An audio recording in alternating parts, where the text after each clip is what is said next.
al menos ustedes se pueden engañar en la apreciación. Pero los valores absolutos son los valores reales, ¿no? Entonces, el total de soldados del ejército son 30.000, ¿no? Entre esos 30.000 hay 26.700 que son linfocitos, 6.300 neutrófilos y 3.000 eosinófilos. ¿De dónde obtenemos esto? Agárrense el lápiz y papel.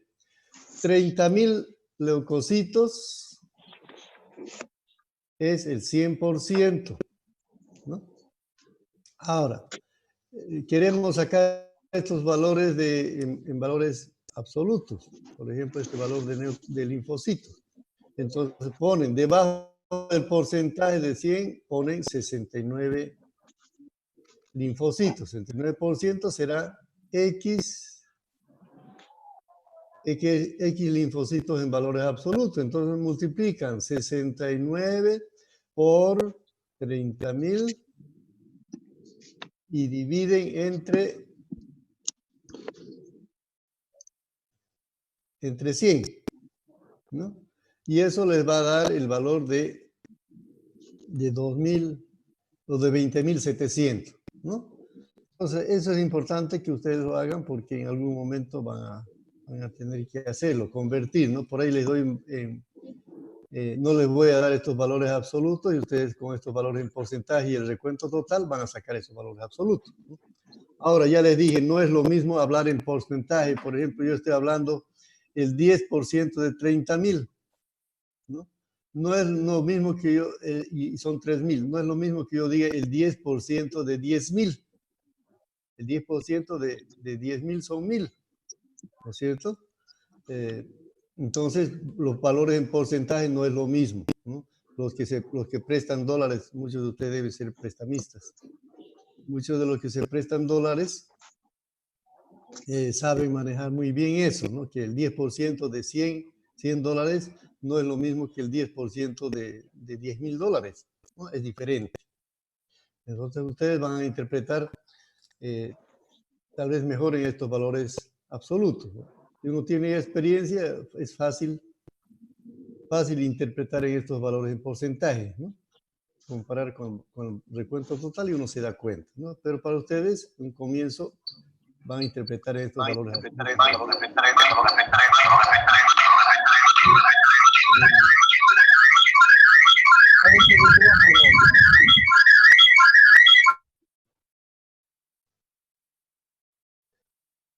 Perjudican, jóvenes, su micrófono. Tengan cuidado, apaguen. Ya. Tal vez cuando estamos hablando de desviaciones a la izquierda, sí, ahí va a ser tal vez importante que se fijen en estos valores en porcentaje y también en valores absolutos, ¿no? Eso lo vamos a ir viendo a medida que vayamos viendo los cuadros sanguíneos, ¿no? Entonces, fíjense, aquí hay eosinofilia, ¿no? Saber la causa de eosinofilia, eso es lo difícil desde el laboratorio. El laboratorista no está viendo al animal, ¿no? Entonces, para saber la causa, tenemos que tener la historia clínica y el examen físico del paciente para más o menos darnos cuenta cuál puede ser la causa de eosinofilia, ¿no? Por ejemplo, en este perro de 6 años, yo no puedo decir cuál es la causa. Lo tendré que observar. Hay pulgas, ¿no? Las pulgas son una de las principales causas en caninos que nos producen estados alérgicos, ¿no? Hay que ver si no hay garrapatas, si no tiene sarna, ¿no? La edad de un animal ya es adulto, menos probable que sean parásitos, ¿no? Y en animales jóvenes podría indicarnos la presencia de larvas que están mirando, ¿no? Entonces la historia clínica va a ser, es importante, y el examen físico para más o menos sospechar cuál es la causa de eosinofilia, ¿no? Vamos a ver después otros cuadros.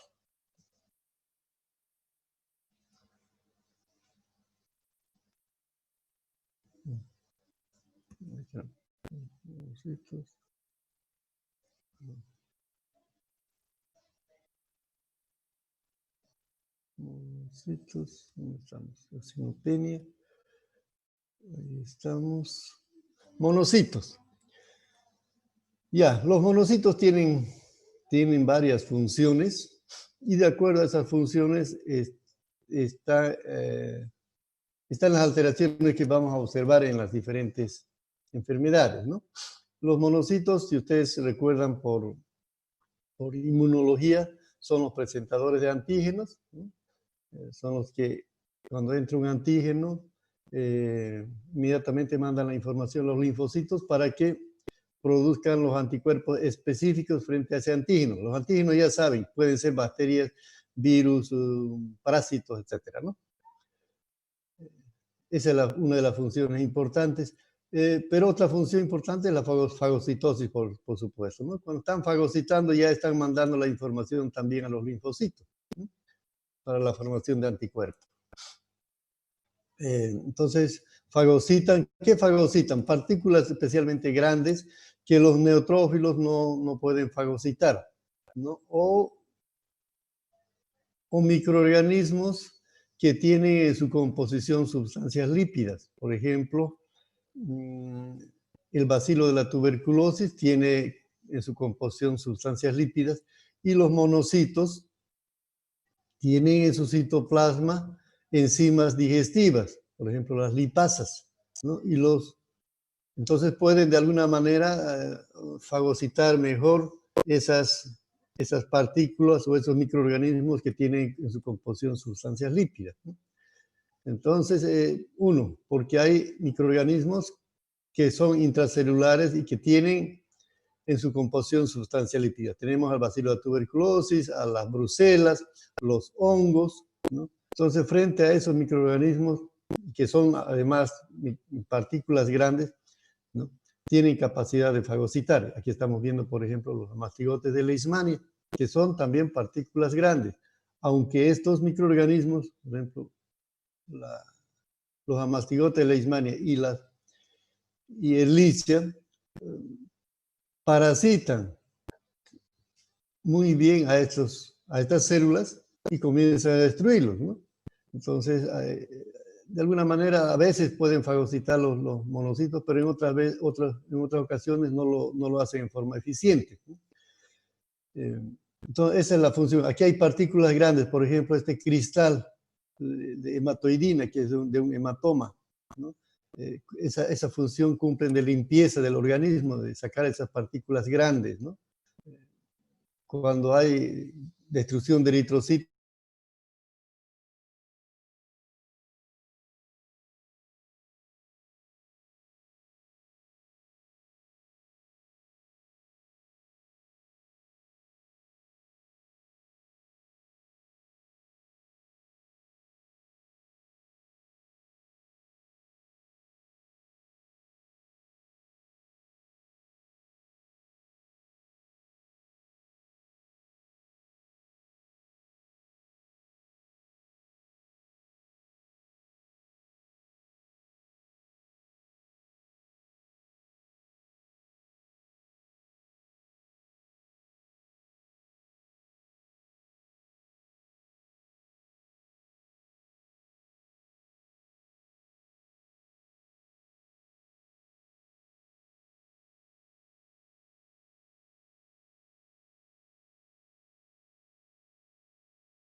¿no?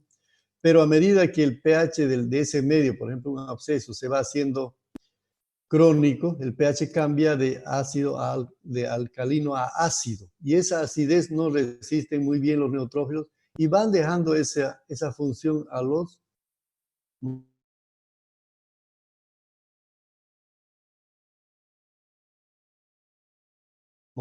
para fagocitar particular, porque son infecciones de tipo crónica y en algunos casos de microorganismos intracelulares, ¿no? Y eso lo estamos repitiendo aquí, ¿no? Entonces, una función importante es la fagocitosis. Fagocita microorganismos que son intracelulares, bacilo de la tuberculosis, brucelosis, en cualquier respuesta granulomatosa, ¿no? ¿no? Granulomatosis nos ocasiona el bacilo de la tuberculosis, los hongos, ¿no? Los protozoarios como Leishmania presentan pequeñas granulaciones, ¿no?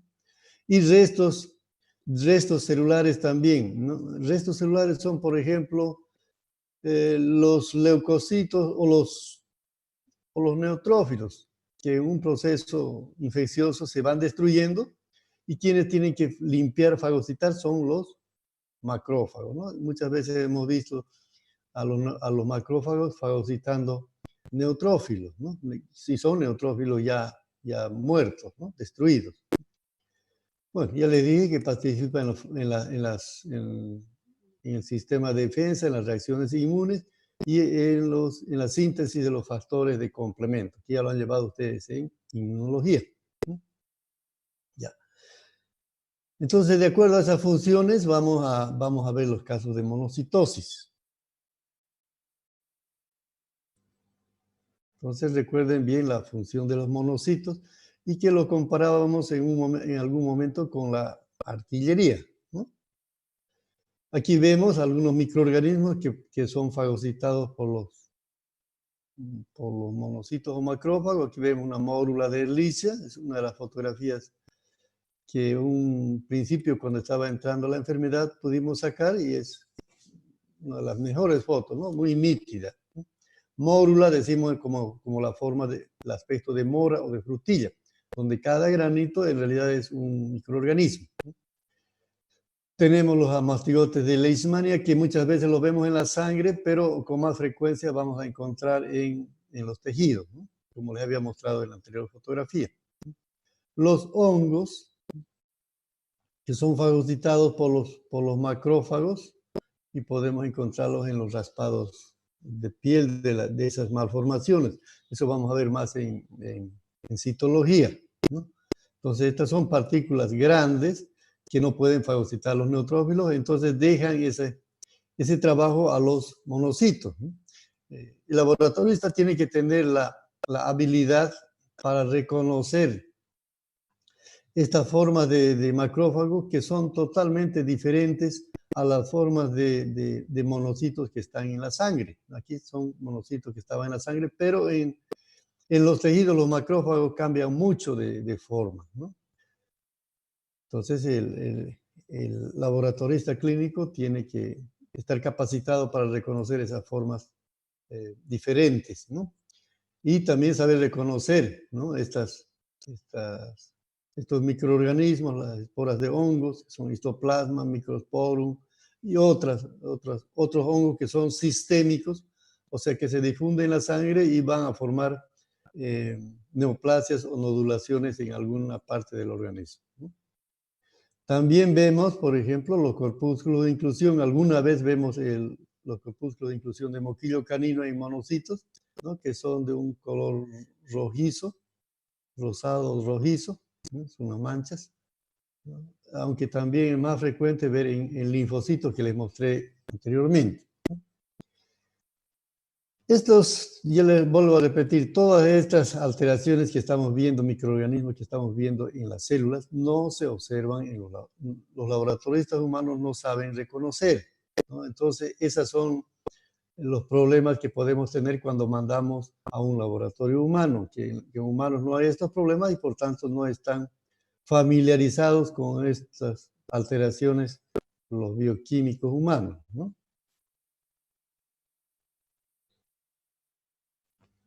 ¿Cómo vemos una monocitosis en un hemograma, ¿no?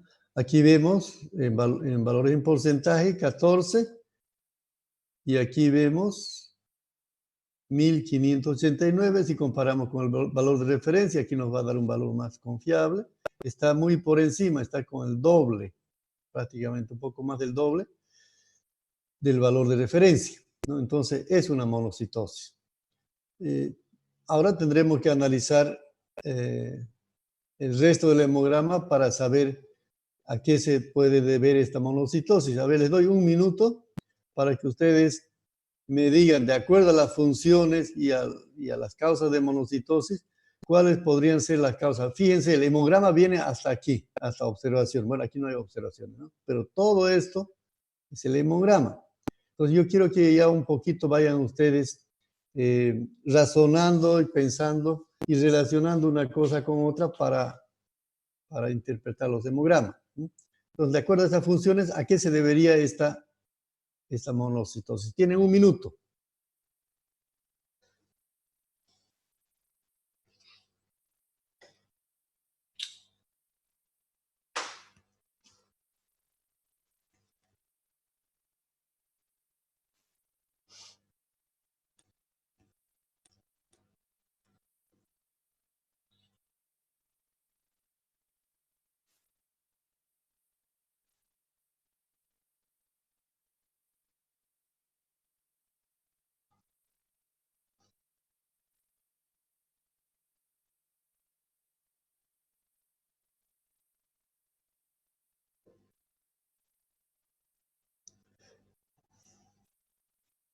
Y cuando están interpretando un hemograma, tienen que explicarse por qué, por qué. Siempre hay que cuestionarse, ¿no?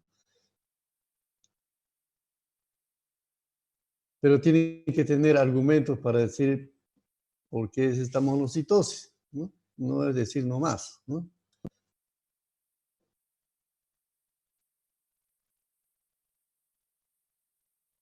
Ya, tiempo cumplido. A ver, dígame, ¿alguien puede decirme a qué se debe?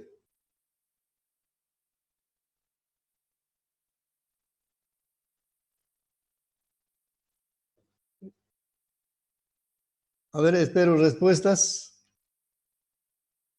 ¿Alguien por ahí?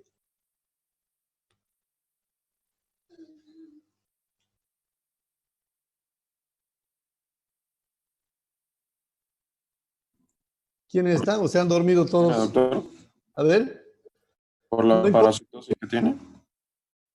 ¿Cuál parasitosis? Ah, no, perdón, me equivoqué. ¿Mm? Por la tripanosomiasis que tiene. Eso. ¿Qué es el tripanosoma? Parásito. Ya, pero qué, qué Parásitos tamaño? Ya, microscópicos. ya. Es una partícula grande, ¿no? Entonces, por ser una partícula grande, entonces tratan de fagocitar los monocitos, aunque no lo consiguen, pero de todas maneras se activan estas células y tratan de fagocitar. Una puede ser esta causa. Otra, porque es una partícula grande, podría aparecer monocitosis. Otra, fíjense en todo el hemograma.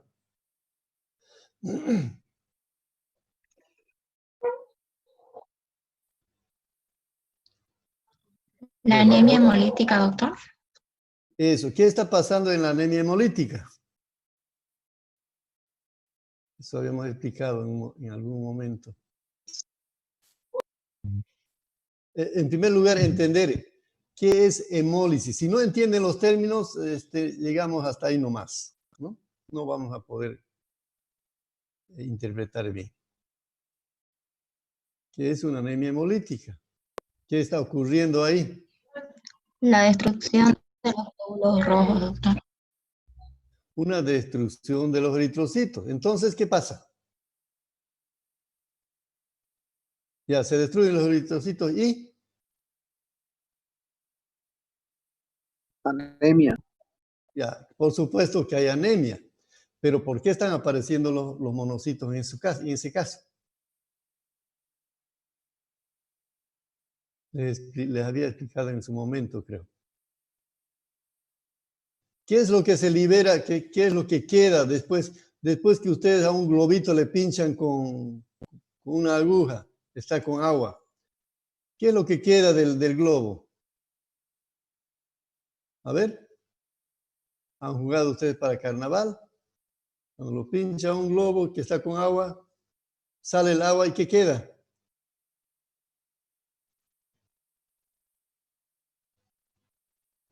Creo que no han hecho carnaval este año. ¿Ah? A ver, ¿qué es lo que queda de un globo? o se evapora todo. ¿Ah? Restos del globo. Los restos. Ya, ¿cuál es ese resto?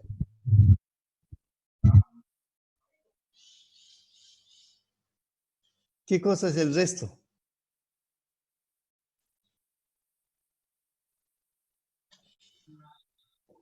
A ver. Queda la goma, lo que envolvía al globo, ¿no es cierto? Eso, queda la cápsula. Y en los eritrocitos igual lo que queda es la cápsula. Y la cápsula es una partícula grande. Y esas partículas no pueden estar circulando por la sangre. Quienes tienen que limpiar de esas partículas grandes son los monocitos o los macrófagos, ¿no? En este caso los monocitos. Entonces, por dos causas.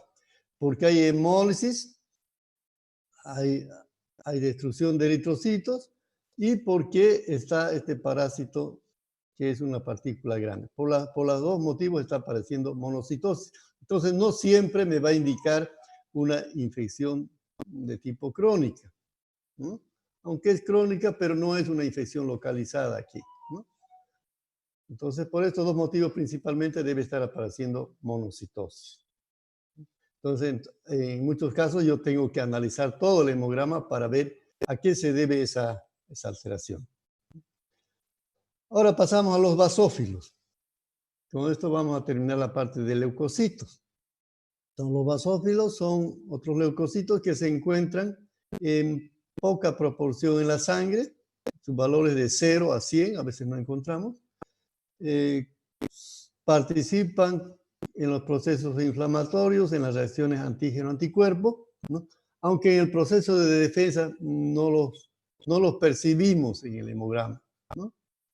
Aparentemente tienen poca importancia, pero la principal función e importancia de estas células es la producción de heparina, ¿no? Si no habría este anticoagulante, la sangre se coagularía y por tanto no circularía y no habría vida, ¿no? Entonces los basófilos junto con los mastocitos de los tejidos son los que producen heparina, ¿no? Entonces aquí vemos un basófilo, el basófilo de un gato, que es en la especie que con más frecuencia encontramos a veces basófilos, ¿no? Cuando hay eosinofilia, a veces hay también basofilia, ¿no? Y son células bastante grandes y con un núcleo en forma de cinta. Después de los felinos son los equinos en los que podemos encontrar. Los gránulos son muy nítidos, de un color violeta más intenso. Y alguna vez vemos en canino, ¿no? Con gránulos igual violetas, pero mucho más pequeños. O sea, las alteraciones de basofilia muy raras veces hemos visto. A veces está asociado a eosinofilia. Creo que hemos tenido un solo caso de una leucemia basofílica en un perro, ¿no? Ya. Entonces, cuando estamos haciendo un hemograma o interpretando un hemograma, debemos hacer algunas consideraciones, ¿no? En caninos, cuando hablamos de leucocitosis o leucopenia, generalmente vamos a referirnos a una neutrofilia, neutropenia o a una linfopenia y neutropenia, linfopenia, ¿no? ¿Por qué? Porque los linfocitos y los neutrófilos son los que están en mayor porcentaje entre los leucocitos, ¿no? Entonces, si disminuyen los leucocitos o los linfocitos, van a disminuir todos los tipos de leucocitos, ¿no? O sea, el recuento total va a estar disminuido o leucopenia, ¿no? Igual, cuando aumentan estas dos células, va a haber también una leucocitosis, ¿no? Entonces, estas son las células que, los linfocitos y neutrófilos son las células que cuando aumentan o disminuyen, se va a reflejar eso en el recuento total, ¿no? Igual que un ejército, ¿no? Se aumenta la artillería y la infantería, el total de soldados también va a aumentar. Y en los neutrófilos hemos visto varias alteraciones, ¿no? Neutrofilia, desviación a la derecha, desviación a la izquierda, etc., ¿no? Y recordar que a veces cuando hay leucopenia el pronóstico no es bueno, ¿no? Generalmente es malo, ¿no? Leucopenia con neutropenia. Y podemos interpretar, generalmente, bueno, algunos autores dicen que hay que interpretar mejor en valores absolutos, aunque en las desviaciones a la izquierda nos puede guiar bastante los valores en porcentaje, ¿no? Para ustedes tal vez es mucho más fácil interpretar los valores absolutos. Ya, vamos a pasar ahora a la parte de eritrocitos, porque un animal no solamente tiene pues leucocitos, ¿no? También hay eritrocitos, y las alteraciones que hay en estas células es importante saber reconocer e interpretar, ¿no?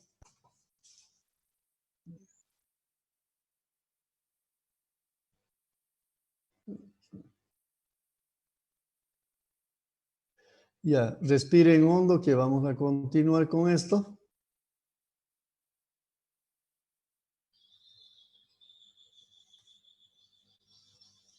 Ya. Entonces, recordarles simplemente, ustedes ya lo han llevado ampliamente en fisiología, en histología, ¿no? Los eritrocitos son células que en mamíferos tienen la forma de discos bicóncavos, ¿no? Son anucleados en mamíferos. En camélidos son ovalados, pero sin núcleo, ¿no? Bueno, por supuesto que aquí vemos un eritrocito nucleado, es de una llama, ¿no? Porque tenía una anemia, ¿no? Pero generalmente son células anucleadas de mamíferos, ¿no?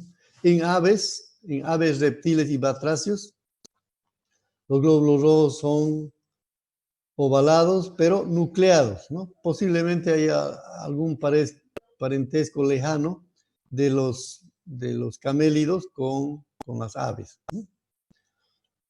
En su origen. El tamaño varía mucho de una especie a otra.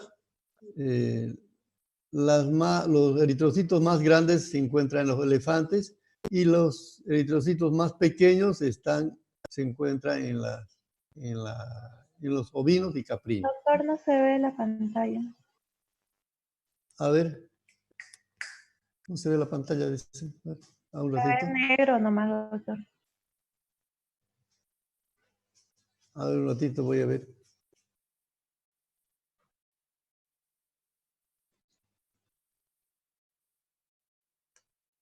¿Ahora están viendo? ¿Ahora lo ven? Ahora sí, doctor. Ahora Ahora sí. sí. Ya. Bueno, ahí está la descripción de lo que yo les decía, ¿no? Aquí están los eritrocitos de un perro. Aquí están de la llama, que son ovalados, sin núcleo. Bueno, aquí había un eritrocito nucleado que es por una anemia. Y de las aves, que son ovalados y nucleados, ¿no? ¿Qué es el eritrón? El eritrón es la masa de eritrocitos que se encuentran una parte en la médula ósea, ¿no? En la etapa de multiplicación y de maduración y multiplicación, y otra parte se encuentran de los eritrocitos a nivel de la sangre. Recordar cuáles son los órganos que participan en la formación de sangre, principalmente relacionado a la parte de eritrocito. La médula ósea, ¿no? Que es en realidad la principal fábrica de producción de eritrocitos, ¿no?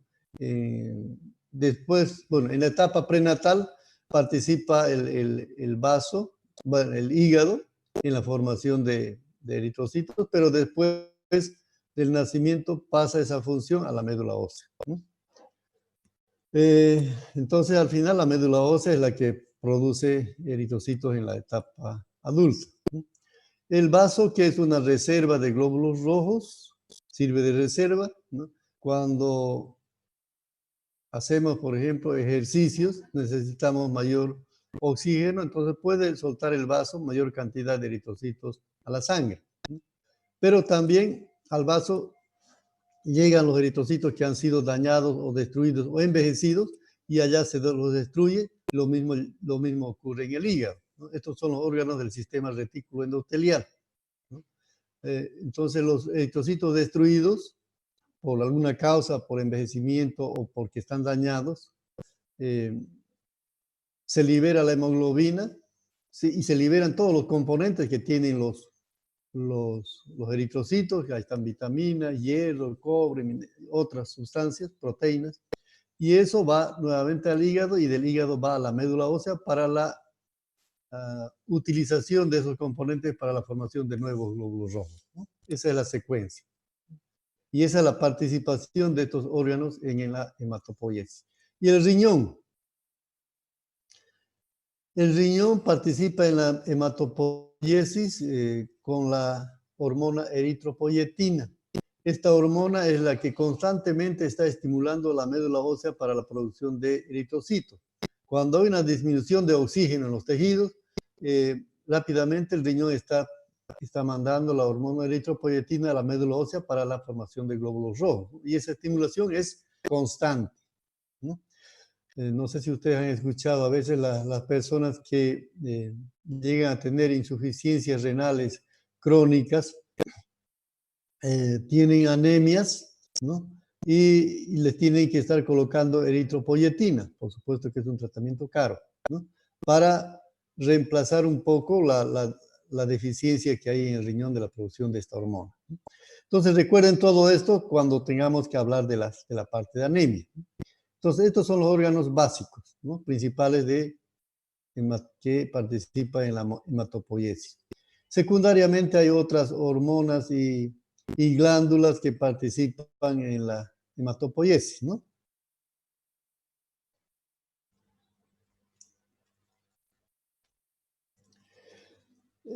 ¿Cómo los evaluamos a los eritrocitos?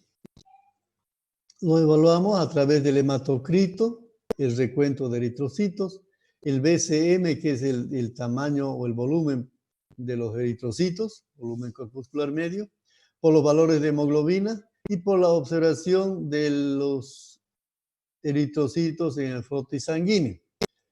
Al igual que en los leucocitos, nos interesa observar la forma, el tamaño de los eritrocitos, la presencia de parásitos, inclusiones y en algunos casos la presencia de reticulocitos, que son eritrocitos jóvenes, ¿no? Entonces no es solamente contar los eritrocitos, sino también ver las diferentes alteraciones o morfologías o estructuras que pueden estar dentro de los eritrocitos, ¿no? ¿Qué estructuras podemos observar en los eritrocitos, ¿no? Al igual que en otras células sanguíneas, podemos ver los corpúsculos de inclusión de moquillo canino, que son de un color rojo-violeta, ¿no? El tamaño puede variar de un enfoque a otro, ¿no? Las babesias, que son comunes, frecuentes en caninos, Babesia canis, estamos viendo esta, es la más frecuente. En bovinos, anaplasma marginal, anaplasma central, que se los ve como unos puntos de color violeta con halo claro alrededor, ¿no? Hay la anaplasma central que se ubica en el centro del glóbulo rojo, ¿no? Pero la anaplasma marginal es la más patógena, ya ustedes han debido llevar por parasitología. Micoplasma, que son parásitos que están, microorganismos parásitos, ¿no? Que son bacterias que se ubican en la periferia, en la membrana celular del eritrocito, ¿no? Pueden revisar ustedes, hay una tesis que hicimos sobre, antes se llamaba hemobartonella, ¿no? Y ahí tenemos fotografías muy claras de micoplasma, pero muchas veces en forma normal la vemos en forma de anillos redondeados pegados al eritrocito, ¿no? Y que por supuesto después lo destruyen, ¿no? Si bien jóvenes les estoy nombrando simplemente estas enfermedades o estos microorganismos, ustedes pueden ampliar esta información, no se queden con esto nomás, ¿no? Además que han llevado ustedes en las materias correspondientes de parasitología, enfermedades parasitarias, ¿no? Bacteriología. Pero la ventaja que tenemos en laboratorio es muchas veces que estamos constantemente viendo nuevos casos o monitoreando los problemas sanitarios y nos permiten, a través de las muestras que nos llegan, estar conociendo las nuevas enfermedades, ¿no? Desde que se inició el laboratorio de patología clínica hemos detectado aproximadamente unos 150 microorganismos que antes no se conocían que existían en nuestro medio, ¿no? Entonces, gracias a eso, a la prestación de servicios que hacemos a través del laboratorio. Bueno, y hay a veces casos muy interesantes que los obtenemos ahí, o que mis colegas, que fueron mis auxiliares de laboratorio, nos mandan alguna fotografía, ¿no? Por ejemplo, estas son babesias en forma de roseta, ¿no? De una flor, ¿no? Que no habíamos visto nunca, ¿no? Imagínense cuántas babesias están dentro de un eritrocito, ¿no? Y también a veces vemos, es de este mismo animal que vemos esta forma en forma de cruz, esas babesias, ¿no? Estas son Babesia canis, pero desde hace unos 3 años ya comenzó a aparecer otra babesia que no hemos podido todavía identificarla claramente, ¿no? Y simplemente decimos que es una Babesia SP, que no es canis, por supuesto, ¿no? Puede tener esta forma. Estas son muchas babesias dentro de un glóbulo rojo, ¿no? Más de 10 posiblemente, que tienen una forma fusiforme, ¿no? O a veces la vemos de forma redondeada, ¿no? Hay 4 babesias que pueden tener esta morfología, ¿no? O 3 o 4, ¿no? Son la Babesia taylori, la Babesia gibsoni, Ainadae y Conradae, ¿no? Una de esas debe ser, tenemos que hacer pruebas de PCR para identificar claramente, ¿no? Pero recordarles que estas babesias son muy patógenas, ¿no? Al igual que el coronavirus, están ingresando por primera vez a nuestro medio, entonces nos han causado a veces muertes o casos muy agudos y desencadenando la muerte de animales, ¿no? Y en algunos casos hemos encontrado juntas estas babesias SP con estas otras Babesia canis, que es la que siempre encontrábamos, y entre las dos pues causan casos muy agudos, ¿no? Ya hemos tenido como unos 10 o 12 casos, 15 casos en el laboratorio con la presencia de solamente esta babesia o a veces combinadas, ¿no? De los 10 casos, 8 casos no se pudieron recuperar. Bueno, ahí tenemos la Babesia SP. Aquí tenemos esta misma babesia que puede presentarse en esta forma ovalada o fusiforme, ¿no? De esta misma babesia vemos aquí la cantidad de babesias dentro de un glóbulo rojo. Bueno, recordarles un poquito la maduración de los eritrocitos porque vamos a necesitar este conocimiento cuando tengamos que estar tratando la parte de anemia, ver la parte de anemia, ¿no? Entonces, recordarles que los eritrocitos se forman, nuevamente hablamos en la médula ósea, a partir de una célula madre, que es el hemocitoblasto, y por la acción de la eritropoyetina, la hormona que se produce en el riñón, va diferenciándose en un rubriblasto, ¿no? Este a su vez da lugar a 2 células, que es el prorrubricito, a otras 2 células, el rubricito 1, a otras 2 células, el rubricito 2, hasta que al final llega al metarubricito, ¿no? Entonces, hasta aquí es el proceso de proliferación o multiplicación celular que ocurre en la médula ósea. Y luego van madurando entre la médula ósea y la sangre, van madurando todavía, ¿no? Y ese proceso desde que sale un eritrocito, ¿no? Ese proceso de maduración, de multiplicación y maduración tarda más o menos 72 horas, unos 3 días, ¿no? Y la maduración en la sangre, entre la sangre y la médula ósea, 48 horas.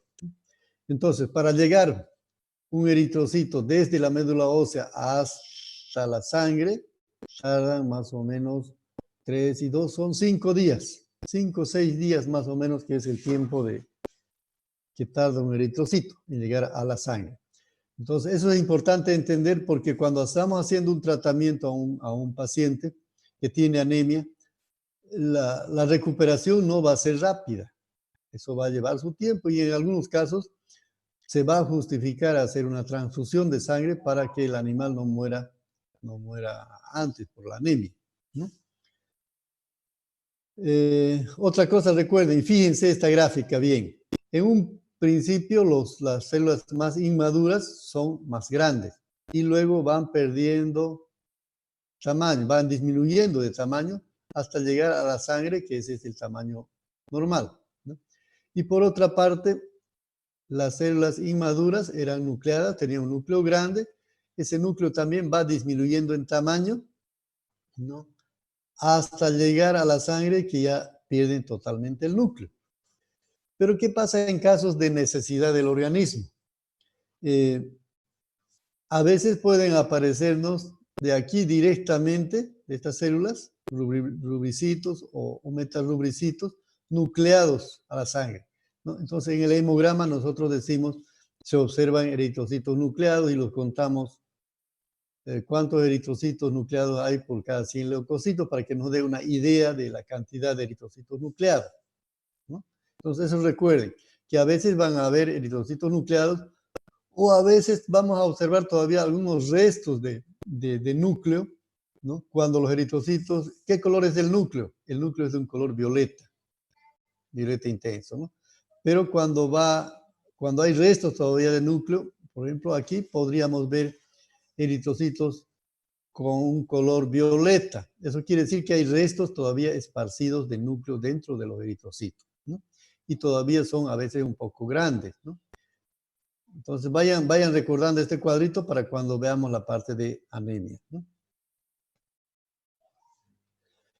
Entonces a los eritrocitos los evaluamos a través del hematocrito.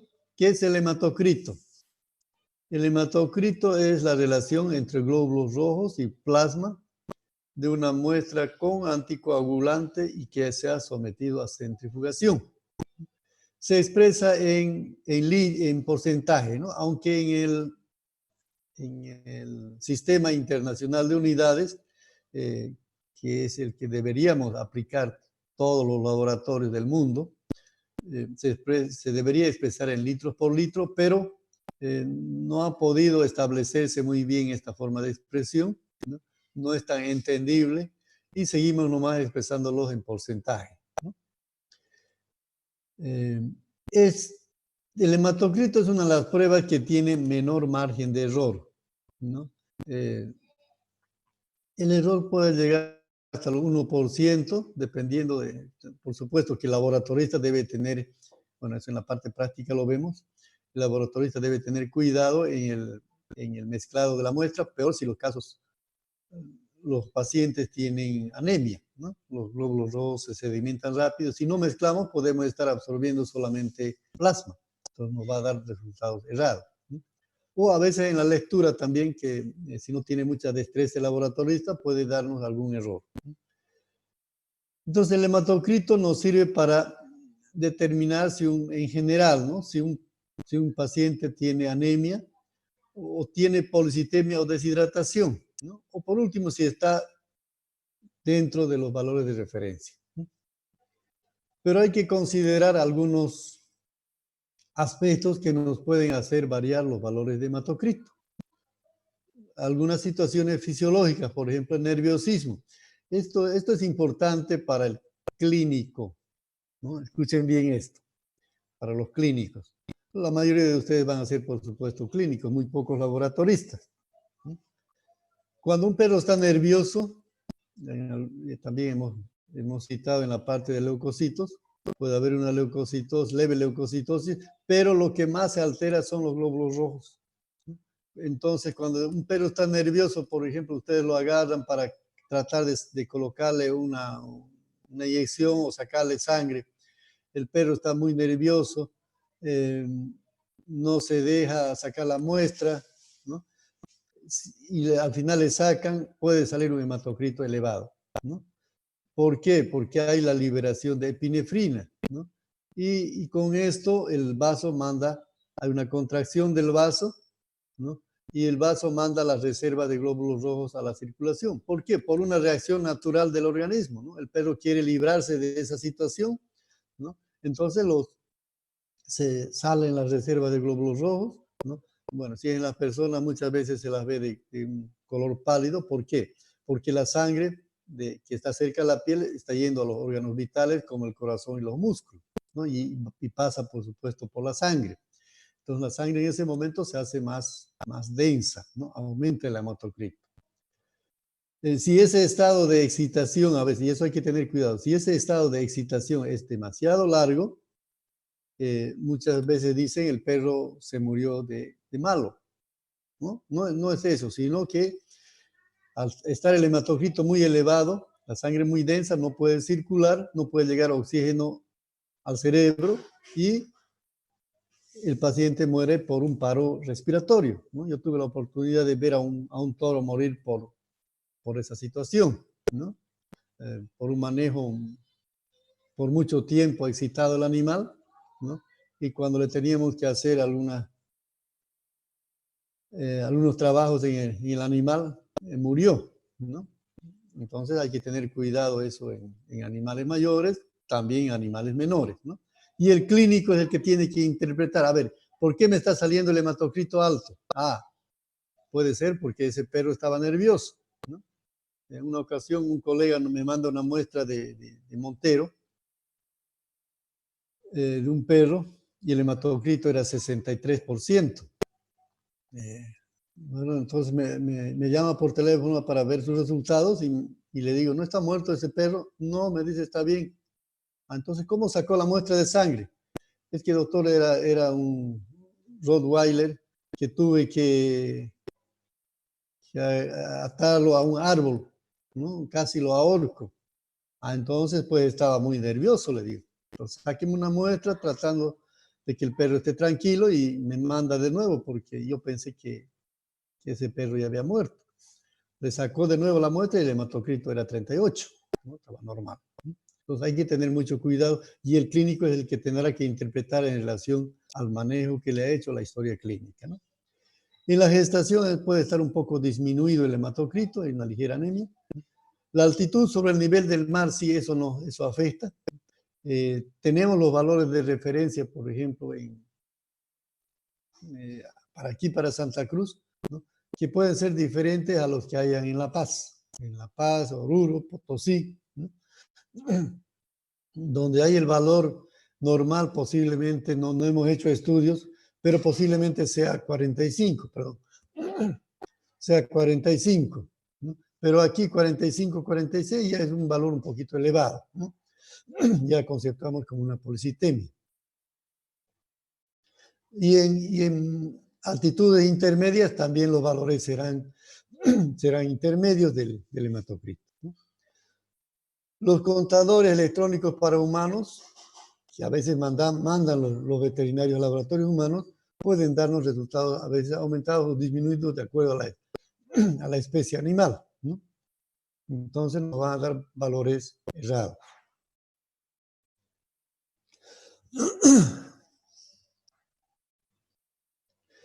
Entonces el hematocrito, aparte de darnos su valor, podemos hacer algunas apreciaciones, tomando en cuenta, por ejemplo, la costra flogística, ¿no? Bueno, los gringos lo llaman Bafiquat, ¿no? Y el color del plasma. La costra flogística, bueno, recordarles que el hematocrito está formado por tres partes: una parte superior, que es el plasma; una parte intermedia, que es la costra flogística, una capa formada por glóbulos rojos, perdón, glóbulos blancos, a veces glóbulos rojos nucleados y plaqueta. Y la parte inferior, que está formada por glóbulos rojos.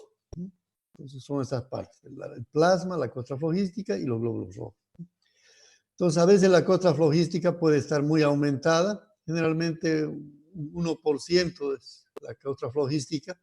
Si vemos, hemos tenido casos que hemos visto hasta un 4 o 5% en casos de leucemias o de infecciones bacterianas graves donde hay leucocitosis, Entonces, podemos decir, yo veo este hematocrito con la costra flogística aumentada. Puede ser que haya leucocitosis, pero de todas maneras yo tengo que confirmar esa apreciación con el recuento total de leucocitos y el recuento diferencial, ¿no? Aproximadamente el 1% de la costra flogística me significa 10.000 leucocitos. Es para darnos una idea, no es para decir que tiene 10.000 leucocitos, ¿no? Entonces, en el color del plasma. El color del plasma nos puede guiar bastante en tener ya sospechas de alguna enfermedad o algún problema en el animal. No, cuando el color es amarillo pálido, significa que tiene poca bilirrubina, ¿no? Y en algunos casos es normal, ¿no? Especialmente en los animales herbívoros, ¿no? En caninos es un poquito variable, dependiendo de la alimentación, igual en felino. A veces el hematocrito el plasma está incoloro y hay anemia, puede ser una anemia no regenerativa, ¿no? Que no son debidas a hemólisis ni hemorragias, ¿no? El color amarillo intenso puede deberse a varias causas, ¿no? Puede ser hemólisis, por ejemplo, en este caso tenemos hemólisis, pero ya vamos a ver si es in vitro o in vivo.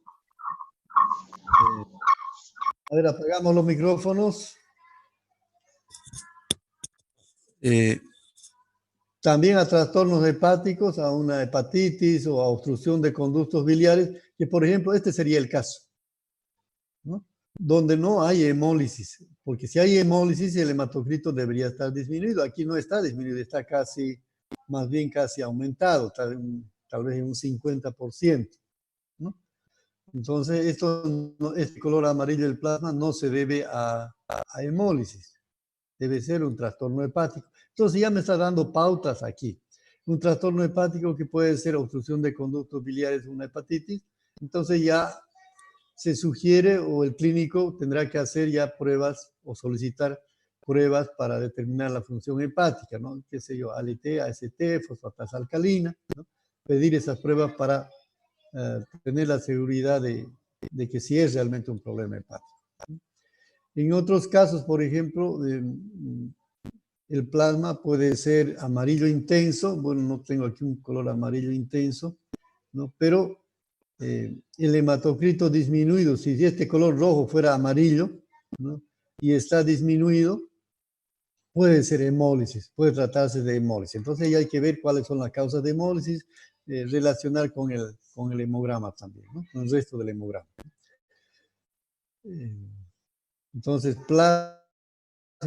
plasma de color amarillo intenso y hematocrito disminuido probablemente es hemólisis, ¿no? Por supuesto que tienen que entender el término hemólisis. Hemólisis es destrucción de eritrocitos. ¿Quiénes destruyen eritrocitos? Babesia, anaplasma, trypanosoma, etcétera, ¿no? Entonces ya nos da alguna pauta. El color pardo o rojizo, o pardo decimos un color casi como vino tinto, que nos indica a veces por ejemplo en este caso, de un color rojizo, ¿no? Son los casos de hemólisis muy aceleradas, ¿no? En el que se libera la hemoglobina de los eritrocitos, se destruyen los eritrocitos, pero esa destrucción es muy rápida, es aguda o hiperaguda, ¿no? Y hay algunas enfermedades que nos producen esto. Entonces, la hemoglobina no puede ser metabolizada rápidamente en el hígado en bilirrubina y sale un color rojizo o marrón, ¿no? Porque el color amarillo, a ver, entiéndanme, el color amarillo, que es de la bilirrubina, y el color rojo, que es de la hemoglobina, ¿qué color nos da? A ver si ustedes han hecho en el kinder, creo que han hecho esas pruebitas, ¿no? De mezclar el rojo con el amarillo nos dan color marrón. Entonces a veces vemos ese color marrón, porque debe haber bilirrubina, pero está predominando tal vez la hemoglobina, ¿no? O la destrucción muy rápida de los linfocitos. Y aquí vemos, por ejemplo, la costra flogística muy aumentada. Probablemente se trate de leptospirosis, ¿no? Que es una de las enfermedades que nos producen especialmente la causada por leptospira histerohemorrágica, nos causa una hemólisis rápida del eritrocito, ¿no? Y en el plasma, vamos a ver esto, lo que también se va a revelar en la orina, ¿no? Lo que pasa en la sangre se revela muchas veces en la orina, ¿no? Vamos a ver la orina de un color vino tinto, ¿no? Muy parecido al plasma, ¿no?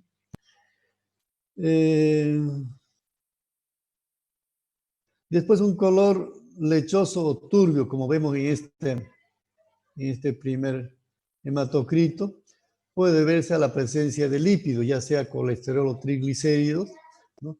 Y en ese caso hay que hacer investigación de estas causas, ¿no? Hay que medir, hay que hacer, determinar colesterol, triglicéridos en la sangre, ¿no? Pero cuando está en estas condiciones el suero no sirve para hacer estas pruebas y hay que tener al perro en ayuna. Y a veces esto repercute en trastornos cardíacos, ¿no? Eso hay que relacionar también con la edad del animal. La alimentación, si yo he alimentado recientemente, antes de sacar la sangre con mucha grasa a un perro, pueden salir también esos lípidos a la sangre, pero es momentáneo, ¿no?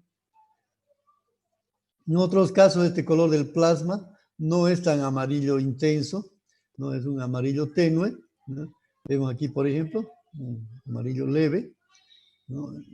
No siempre la destrucción es rápida de los eritrocitos, ¿no? Depende mucho de la causa de la enfermedad o del mismo paciente que puede responder de alguna manera a la anemia, ¿no?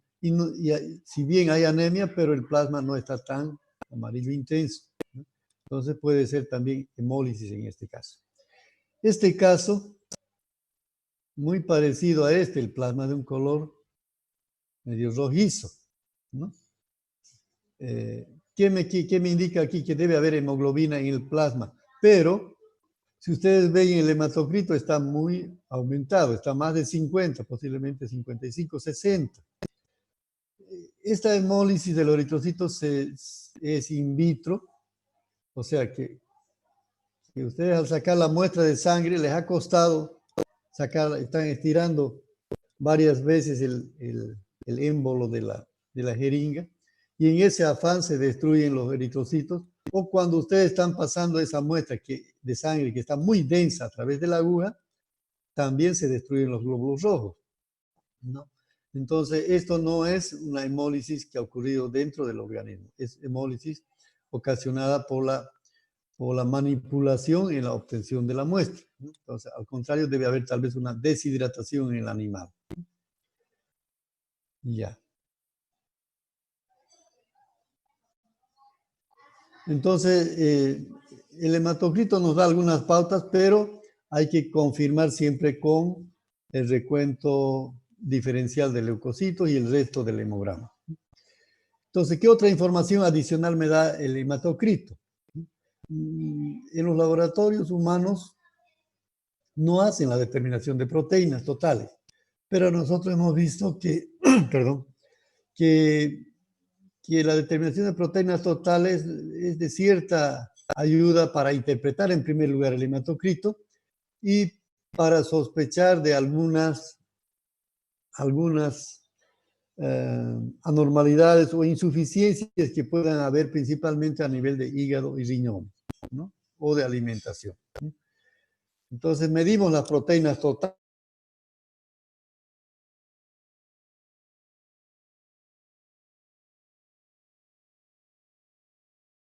No estamos haciendo la diferenciación. Los valores de entre 60 y 80, que es el valor de referencia. Si está menos de 60, se dice que hay una hipoproteinemia. ¿Cuáles son las causas de hipoproteinemia? La deficiente alimentación, ¿no? En cachorros, por ejemplo, un cachorro que no haya consumido alimentos durante 6 a 7 horas, las proteínas del plasma van a bajar rápidamente, ¿no? Otra causa de hipoproteinemia, si estamos hablando de cachorros, de animales jóvenes, es la mala absorción. Y esto es muy frecuente y vayan tomando en cuenta después cuando vayan a interpretar los hemogramas. Entonces la edad es importante para determinar cuál es la probable causa de la hipoproteinemia. son deficiente alimentación, mala absorción. ¿Por qué? Porque los parásitos, al estar en gran cantidad, principalmente Ascaris, al estar en infestaciones masivas, el parásito compite con el huésped por el alimento. Entonces, no se van a absorber los nutrientes, va a haber una hipoproteinemia y otras deficiencias más, ¿no? Los estados de inanición. Bueno, si ustedes ven en los perros callejeros, tal vez eso, ¿no? Que no consumen alimentos, tal vez durante un día, 2 días, 3 días o más días, llega a un estado de desnutrición avanzado y es una inanición. Entonces también hay una hipoproteinemia. Pero en animales adultos, otra de las causas frecuentes son los trastornos renales y hepáticos, ¿no? Entonces, importante tomar en cuenta la edad. Menos probable, no digo que no pueda haber trastornos renales o hepáticos en animales jóvenes, pero es menos probable. Pero en animales ya adultos pueden aparecer los trastornos renales o hepáticos, que son las causas más comunes, ¿no? Entonces, el determinar proteínas me puede dar algunas pautas ya de qué problemas son. Yo tengo que complementar. No me voy a quedar con que simplemente hace una hipoproteinemia. Tengo que llegar a determinar la causa. Si es una deficiente alimentación, preguntar al dueño qué alimentos consume, cuándo lo han alimentado, si lo desparasitaron o no, ¿no? O solicitar un examen coprológico, ¿no? Si sospecho de trastornos renales o hepáticos, hacer pruebas de funcionalidad hepática o renal, pruebas bioquímicas, ¿no? Y cuando hay hiperproteinemia, vamos a recordar que las proteínas totales están formadas por albúminas y globulinas, ¿no? Entonces, cuando hay deshidratación, lo que se pierde en el hematocrito es agua, ¿no? Pero todos los otros componentes de la sangre no se evaporan, las proteínas no se evaporan, la urea, creatinina no se evapora, ¿no? Se concentran más esos componentes. Y es por eso que el hematocrito no sale aumentado, ¿no? Y la sangre es más densa, ¿ya? Entonces, en casos de deshidratación, por ejemplo, las proteínas pueden estar aumentadas, ¿no? Y otra causa, y especialmente si haríamos la diferenciación en laboratorio, son las albúminas que van a estar aumentadas y en algunos casos también los anticuerpos, ¿no? Las globulinas, ¿no? Entonces, en caso de hidratación pueden estar aumentadas principalmente las albúminas y también las globulinas. Pero en caso de formación de anticuerpos, también pueden estar aumentadas las proteínas, porque una fracción de las proteínas están aumentadas, que son las globulinas, ¿no? Cuando hay formación de anticuerpos,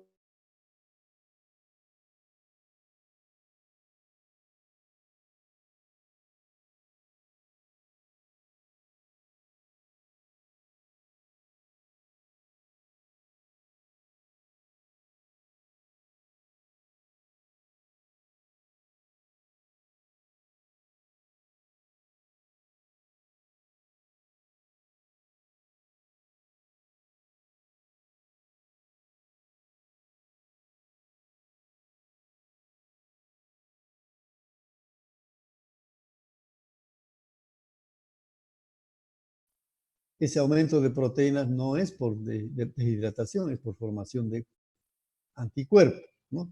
Y hay que investigar después con otras pruebas o con el mismo hemograma qué otras enfermedades pueda tener, y puede ser por eso la formación de anticuerpos y la hiperproteinemia, ¿no?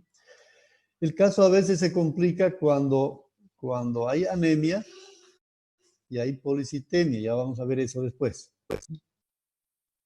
Entre la costra flogística, vamos a volver vuelta atrás. Entre la costra flogística y el plasma, aquí en esta partecita,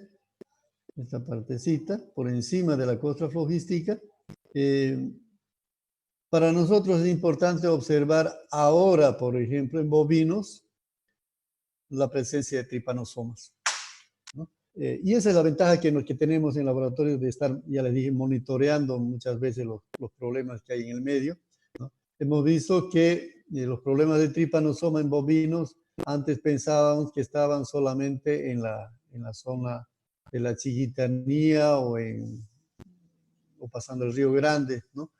Pero ahora ya hemos visto casos en la lechería del Prado, ¿no? Y luego en Todos Santos, lo que quiere decir que los problemas de tripanosomas se están extendiendo más allá, ¿no? Y si hemos encontrado en bovinos, seguramente vamos a encontrar en las otras especies, ¿no? Entonces, como clínicos, tal vez los clínicos no saben esto, pero los laboratoristas deben conocer este aspecto, ¿no? Entonces, cuando nos mandan un hemograma, deben pedir de estas especies también la investigación de tripanosomas. Entonces, eso hacemos observando los tripanosomas por supuesto, este hematocrito al microscopio, observando el movimiento de los tripanosomas entre la costra flogística y el plasma, ¿no? Como es un método de concentración, porque estamos concentrando aquí se están concentrando los parásitos, hay más probabilidades de encontrar en esta cantidad de muestras de un hematocrito que en un frotis sanguíneo, cuando la parasitemia es muy baja o hay pocos tripanosomas, ¿no? En el frotis a veces no lo vamos a encontrar, pero sí en la costra flogística podríamos encontrar estos parásitos, ¿no?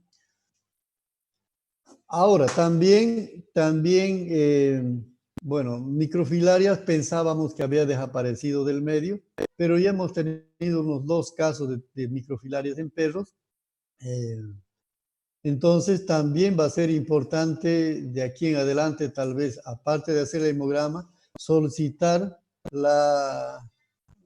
que nos hagan la prueba para microfilarias en el laboratorio, ¿no? Y uno de los métodos es de concentración en el microhematocrito. Es mucho más fácil, ¿no? Porque son parásitos muy grandes que les voy a mostrar más adelante, ¿no? Son parásitos muy grandes que se los observa por el movimiento. Ya, entonces para eso también nos sirve el hematocrito, ¿no?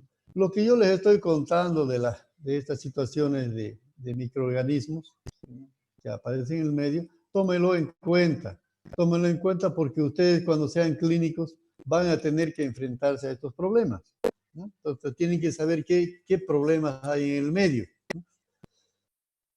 Bueno, aquí medimos, ya les dije las proteínas, bueno, esto lo hacíamos en la parte práctica, ¿no? Pero aquí vemos, por ejemplo, aquí dice SP, serum proteína, se refiere a las proteínas del plasma, ¿no? O proteínas del suero. Es lo mismo, ¿no? Casi no hay mucha diferencia. Entonces, miramos en esta escala, en el refractómetro, y esta escala está entre 0 y 12, ¿no? Ahora se ha cambiado un poquito, ya no, el nuevo sistema ya no se expresa en gramos por decilitro. Cuando expresamos en gramos por decilitro, decíamos 12, 11, 6, 7 gramos, ¿no? Pero ahora como se expresa en gramos por litro las proteínas totales, decimos, le aumentamos un 0 más, ya no es 1, es 10, ya no es 7, es 70, ¿no? Ya no es 120, no es 12, es 120, ¿no? Y por ejemplo, aquí ya se ha salido de la escala. Estamos alrededor de 130, 135 tal vez, proteína, ¿no?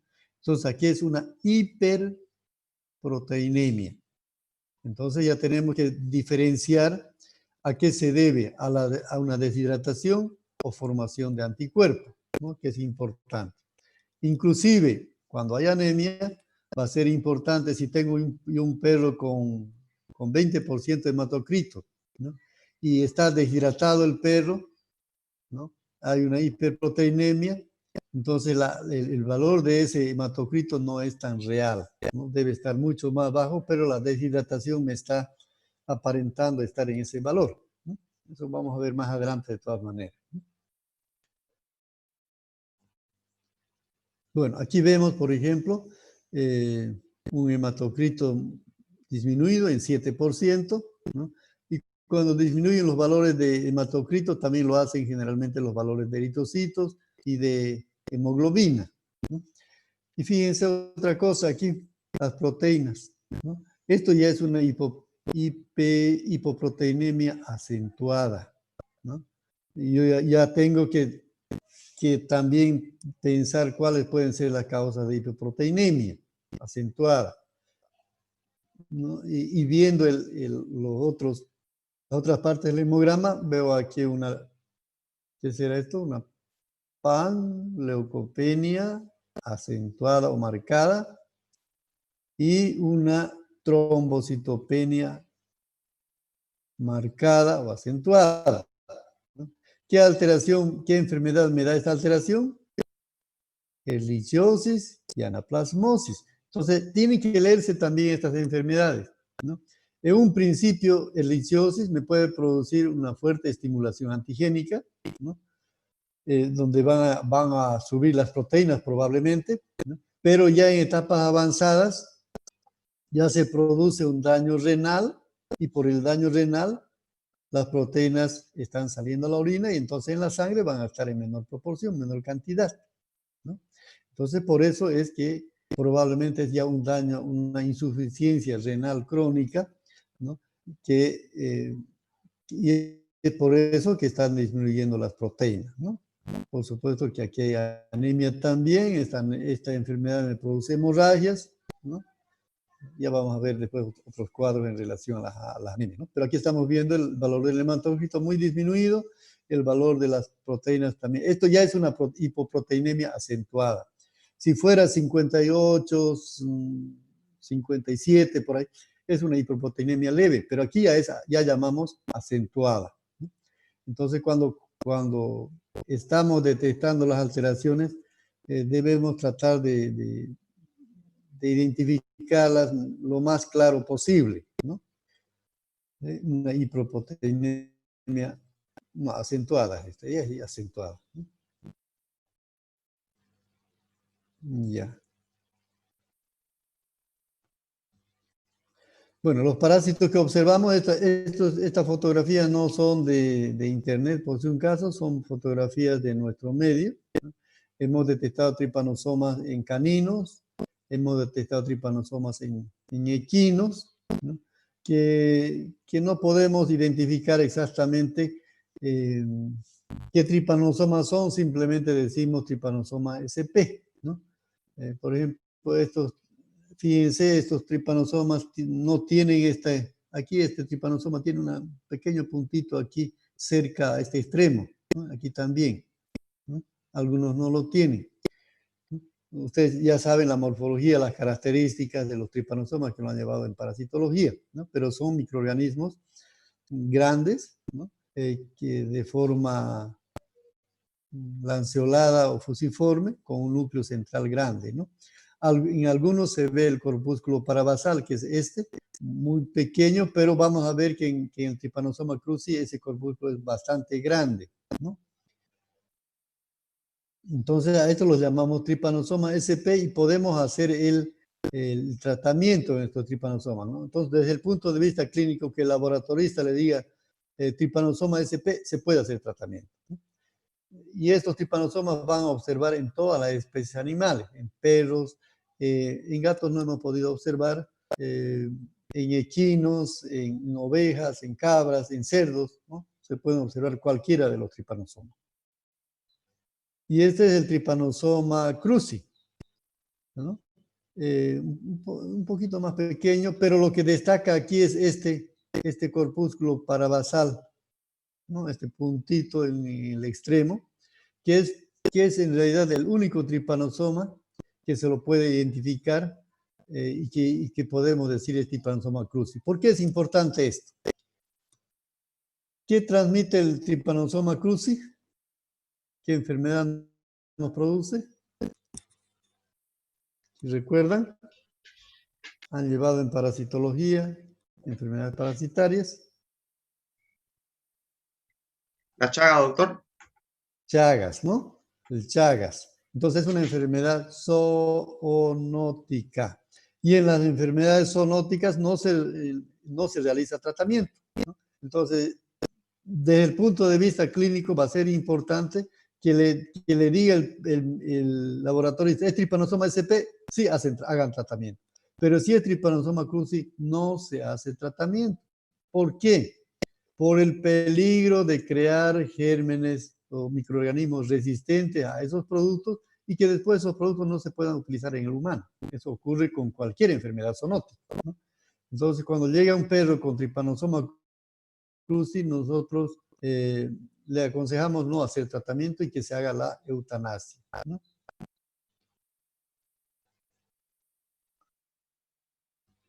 Entonces, eso es importante diferenciar. Y esta es, fíjense aquí, este gusano que vemos, alargado. Este es microfilaria, ¿no? Por supuesto que hay dos microfilarias, el laboratorista también tiene que estar familiarizado. Hay la microfilaria causada por microfilaria recóndita, que no es patógena, ¿no? Y la microfilaria, a ver si me ayuda Ilse, está por ahí.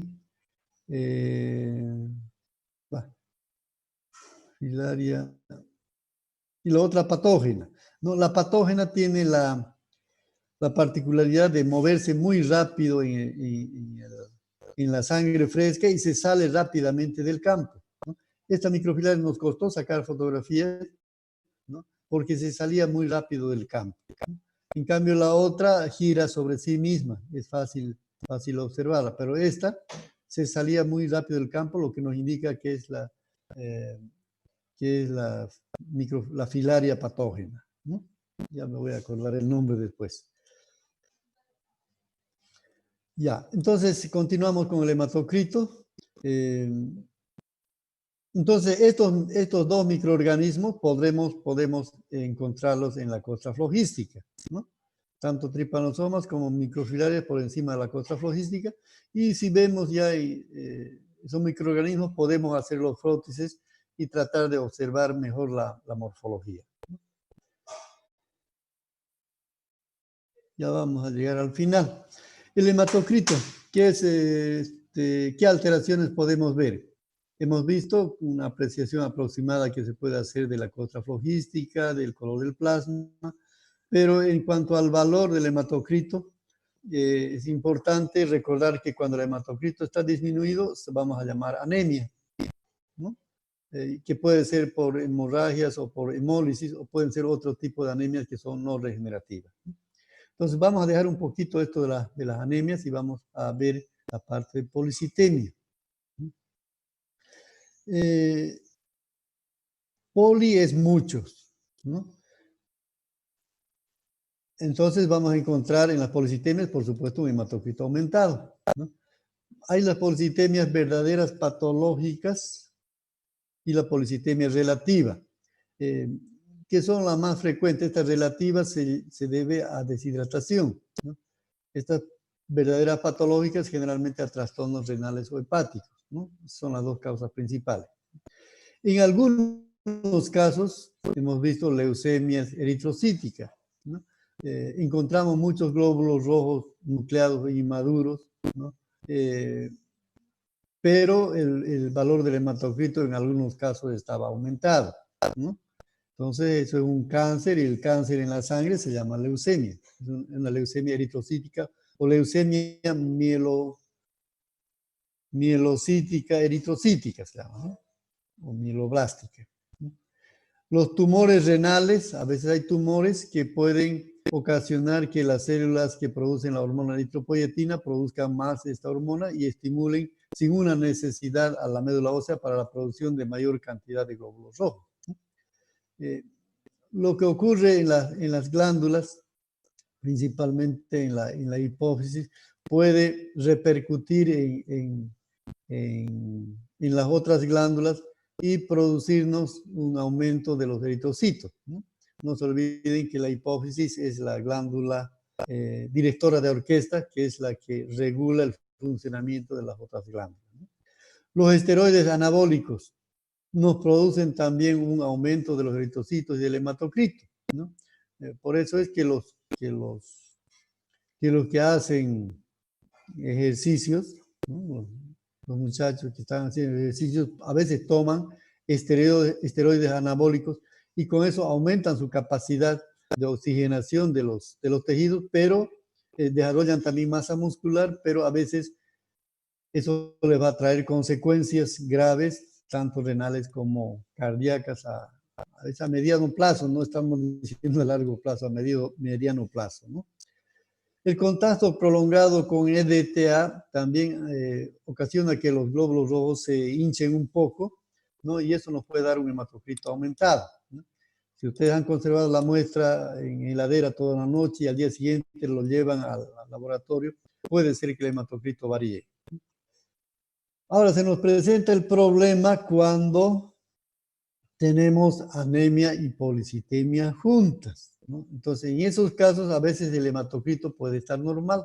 Entonces, no todo lo que viene normal de laboratorio, ustedes lo van a tomar como clínico, estoy hablando como normal. Tienen que observar al animal, ¿no? Si yo veo un hematocrito normal, no, el laboratorio me dice que está normal y no tiene anemia. Pero si yo estoy viendo que ese perro, o puede ser también un bovino, ¿no? Generalmente en especies, en animales jóvenes, ¿no? Ocurre que un perro o un ternero puede tener diarrea, pero al mismo tiempo está con garrapatas y tiene babesia, ¿no? O puede tener babesia, ¿no? Entonces ahí se han perdido las dos partes del hematocrito, que es el plasma con la diarrea, ¿no? El agua, y por otro lado se han perdido glóbulos rojos con la presencia de parásitos sanguíneos, ¿no? Entonces ahí es importante nomás la observación física, no lo van a tomar hacia el pie de la letra, ¿no? Como viene de laboratorio. Si ese animal está deshidratado, yo tengo hematocrito de 36, que es el valor mínimo, está deshidratado, ese valor de 36 no es real, no me está aparentando ese valor porque está tal vez deshidratado el animal o ha tenido diarrea, qué sé yo, ¿no?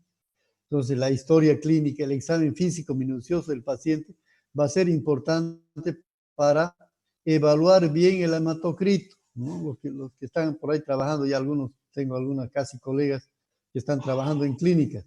Yo no puedo interpretar bien el hematocrito si no estoy viendo al animal, ¿no? Inclusive que haya anemia. Si un perro está deshidratado, esa anemia que me está mostrando el hemograma no es real, debe ser mucho más acentuada, ¿no? Entonces la historia clínica, el examen físico es importante. Las proteínas, la determinación de proteínas me pueden guiar de alguna manera, ¿no? Proteínas altas o elevadas, una hiperproteinemia, puede estar relacionada con una deshidratación.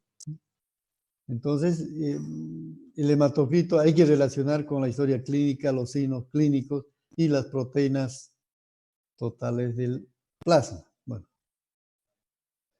Bueno, jóvenes, hasta ahí quedamos. Recuento de eritrocitos.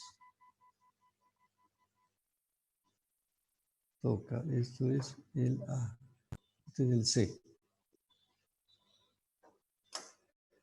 Bien, jóvenes, entonces hasta ahí quedaremos, veríamos el próximo miércoles.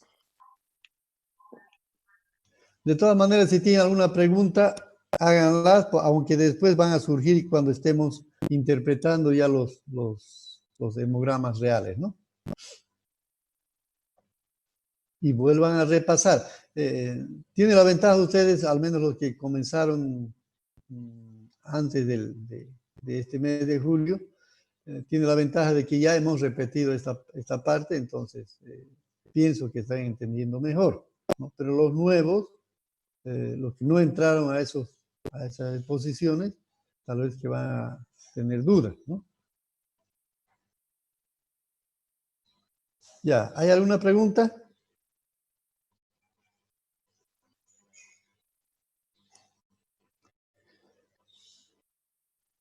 Bien, entonces quedamos ahí y nos veríamos el próximo miércoles. ¿Está bien? Está bien, doctor. Muy bien, jóvenes. Hasta luego, doctor. Está bien, doctor. Hasta luego. Hasta luego, doctor. Hasta luego, doctor. Gracias. Hasta luego.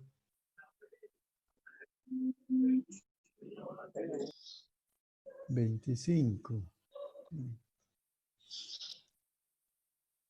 Ya, nos vemos la próxima clase. Cuídense. Ah, ven, grabamos. Deja de grabar.